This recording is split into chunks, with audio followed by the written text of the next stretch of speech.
জনসমুদ্রের ঢল ছিল, এখানে কিছু ক্ষয়ক্ষতি তো অবশ্যই হয়েছে, কিন্তু যে মানুষগুলি মারা গেছে তাদের চাইতে বেশি না। এই ক্ষয়ক্ষতি আমরা একটা সময় পুষিয়ে নেব গাছ লাগিয়ে, বিশ্ববিদ্যালয়ে গাছের কোনো সমস্যা নাই।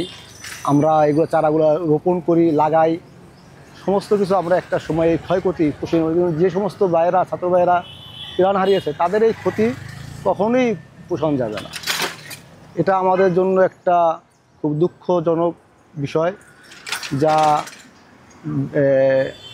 1952 বলেন, যত ভাষা আন্দোলন হয়েছে বা হয়েছে, এত প্রাণহানি আর হয় নাই।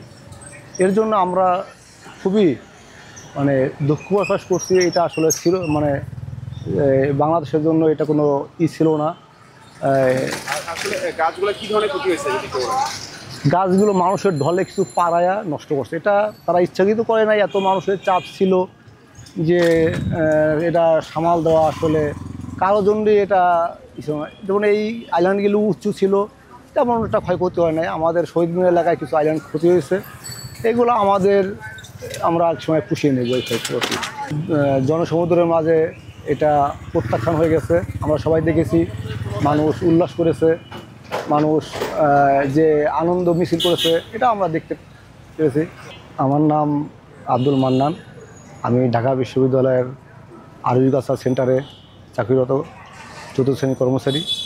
ক্ষয়ক্ষতি কিরকম হয়েছে? কেউ কি ইচ্ছাকৃতভাবে গাছের ক্ষয়ক্ষতি করতে বলে মনে হয়? আসলে এখানে ঢাকা বিশ্ববিদ্যালয় শহীদ মিনার এলাকায় আমাদের এই যত এরিয়া আছে আইল্যান্ডগুলি, এদের আমাদের ঢাকা বিশ্ববিদ্যালয়ের ভিতরেই আমাদের দেখভাল করে।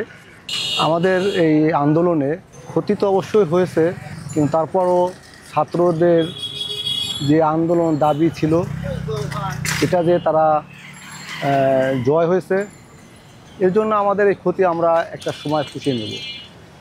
এর কোনো ব্যাখ্যা ঘটবে না।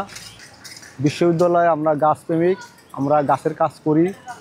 গাছকে আমরা আবার বিশ্ববিদ্যালয়ে সেই সাবেক রূপ দিব ইনশাল্লাহ, এতে কোনো ব্যাখ্যা ঘটবে না।